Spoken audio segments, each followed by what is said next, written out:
Hello, and welcome to Scott's Odyssey.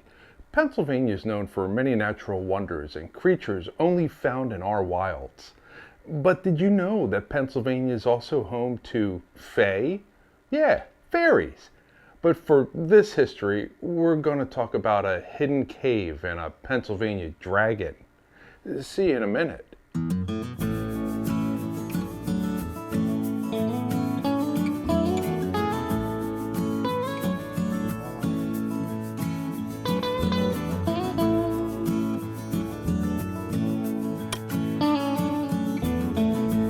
Welcome back.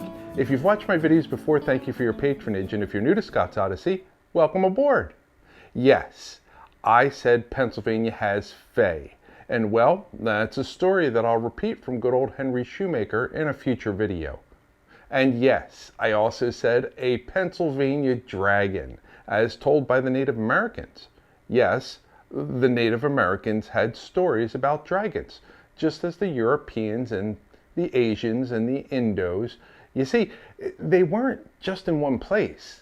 They were apparently everywhere. The oldest existing stories we have regarding dragons goes to the Sumerians, and they were around from 4000 BC all the way back to 200,000 years ago, according to modern academia, and more likely upward of 600,000 years ago. Then the stories spread into India and over to China, Korea, Japan. Then it comes back toward Europe and spreads from there down into Africa with Egyptian dragons such as Apophis or Apep.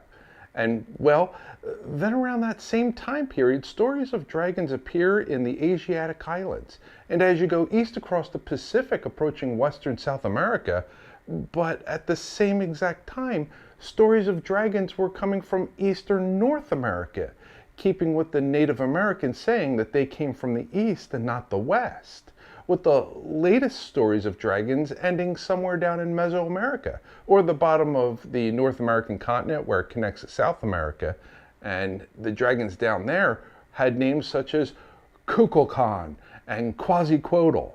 So Pennsylvania had its own dragon, and I haven't been able to discern what the dragon's name was, but as for the rest of North America, we had many water serpent dragons and a few avian dragons, and even some that were both water serpent and avian called the great dragons. Yes, many different dragons in the non-Mesoamerican portions of North America, such as the United States and Canada. There were the sea dragons of Amhuluk and Gaaseye Deatha and Gloucester sea serpent and Koloisi and Stvkuvnaya, and of course the ancient serpent. Then you had the flying dragons such as Angot and Kinapiqua. I think the one we'll be addressing today was probably Kinapiqua, or one that I didn't mention who would have been Mishiginabig, which just like Kinapiqua was considered the great serpent, who ultimately went to battle and defeated Nanabozo, or the Thunderbird, at least according to the stories of the Potawatomi and the Chippewa. Which brings us to the location of Virginville, Pennsylvania. No, we are not here for the site of Witchcraft Road or Witch's Hill. That will be one for a future video. We're here for the home to Dragon Cave, a site wrapped in mystery, ghost stories, and of course a story for how it received its name. Dragon Cave is recorded as the oldest known cave in Pennsylvania. Not because this cave is older somehow than other caves, but because its location is noted on maps as far back as the 1770 William Skull map of Pennsylvania. At least that's what I'm told by academia. But after taking an hour scouring the map, I could not find proof that it's on there. But I'll post a link below so you can go check it out yourself and look at the map from the actual Library of Congress and see if you can find it. It is possible I just missed it due to old age, blurry eyes, tired brain, or just looking in the wrong place. But the cave should be directly between Sales Hill near Tulpehocken and Shoemaker's over in Windsor. Regardless, this cave has been known about for an extremely long time. Some say the name of the cave is due to an extremely large, or even stated as enormous, stalagmite that looks like a dragon's tooth. But there's an even older story, so old that it was a mythology of Native Americans. As the oh-so-familiar story goes, Talke'e and Oneida were two lovers of some unnamed tribe along the Ontelaunee Creek and had sought to marry. The tradition of marriage required Talke'e to kill a deer, and his mother would present to Oneida's mother the finest cuts of the hind quarter. For whatever the reason, Oneida's mother waited until the following day to give her response. Her response was a resounding no. Not only a no forbidding their marriage, but further forbidding their being together or ever seeing each other again. That night, Talke'e and Oneida snuck off together, telling their friends that they will seal their love by killing themselves so that they may be together forever in death, and that the location where they will be found shall be foretold by the great serpent, who will fly from the heavens over the blue mountains and land where their bodies are resting in eternal happiness. The following morning, the friends looked for a sign and saw the great serpent fly to a cave entrance. When they got to the cave, they found the dead bodies of Talke'e and Oneida in the large cavern just beyond the entrance to the cave. The cavern became known as the Temple of the Dragon, and the cave itself was forevermore called the Dragon Cave. It's believed that when you visit this location, you can hear the moaning of dying lovers coming from the cave, and if you look to the Blue Mountains, you can see the dragon perched, and then when it notices you looking, it'll disappear from your sight. At one time, the Dragon's Cave was a popular site for people to go and visit. The cave itself had a natural opening, meaning it was not made by man, nor was it blown open by digging, drilling, or blasting. The cave opening is a dirt pit that opens into a small pipe about 2 feet across. Once down in the cave, it becomes a small room with another passage into a larger room with the enormous stalagmite that allegedly looks like a dragon's tooth. And that's it. The cave essentially ends right there. It was a very popular site to visit for people in the late 1700s and into the late 1800s.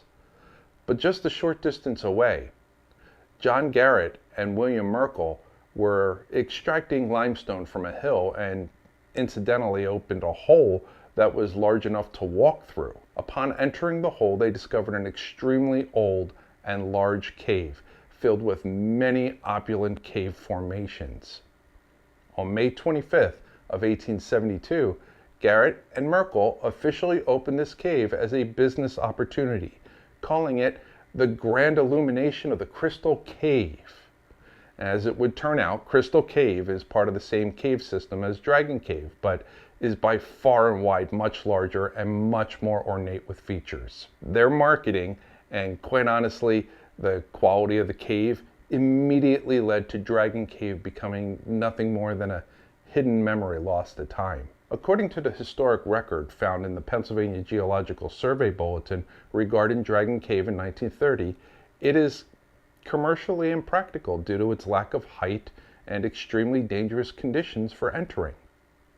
Today, Dragon Cave is on private property and it's closed to the public and very heavily gated off. Even in the listings of the unlisted caves on the National Speleological Society website, Dragon Cave doesn't exist. Although I will point out, if you dig deep enough, you can find that certain grotto, or the internal secretive caving organizations of the National Speleological Society, do have trips where they go out and visit the caves nobody else is permitted to visit. And well, Dragon Cave is on their list, and they do make visits out to that cave. Even though the cave is clearly listed on the dark web found documents as no caving, and apparently there's a map out there somewhere and probably a load of pictures, but just not for us non-caving members to see. I only bring this story to light because it's a part of our Pennsylvania history. Although it may not be a fancy cave, it comes with the longest history of any cave found in Pennsylvania, and an indigenous mythology behind the cave itself that dates all the way back to the 1700s, even if it was possibly just made up as a story during that time. When I find sites like this, I become somewhat sad that it's hidden from the public eye and buried by a handful of people who keep it to themselves. As for the story of the dragon, well, I have a very firm opinion about those pesky buggers. Like the story of the broad-top serpent, the possibility of what were called dragons is interesting, to say the least. In regards to my belief in dragons, I just want to let you know that I believe dragons to be slightly stretched stories regarding a combination of large birds mixed with large snakes and then combined further with unearthed fossils of dinosaurs or some other large animals that existed during the Archean eon of 4 billion years ago, up to and including the current Holocene epoch. Were there giant snakes? Well, very possibly, and I think the broad-top serpent may have been more real than it was fake, which I will explain in a future story, making a few connections with why I believe in the broad-top serpent.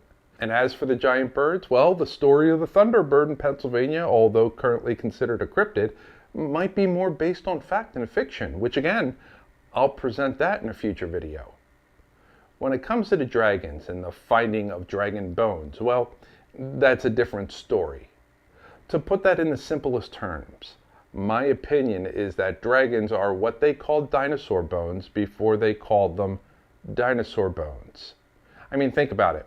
Historically speaking, dinosaurs being called dinosaurs didn't even exist until 1819, when William Buckland found a 70-foot long set of reptile bones that he decided to call the Megalosaurus, meaning the great lizard. Yes, 1819. Long after the Revolution and formation of the United States. Before 1819, there were no dinosaurs, just dragons or great serpents, and many of them looked like they had wings. And who knows, maybe there's more truth to that than fiction, especially because we now know most of those reptiles whose bones we look at actually were covered in feathers, regardless of if they could fly or not. Yes, your teachers lied to you about the monsters of old. They were not scaled green or gray reptiles. Most were actually extremely colorful and heavily feathered large birds with gnashing claws and teeth. As for the story of the two star-crossed lovers who ended their lives for love, I haven't quite found out why this story keeps popping up as a mythology of the Native Americans.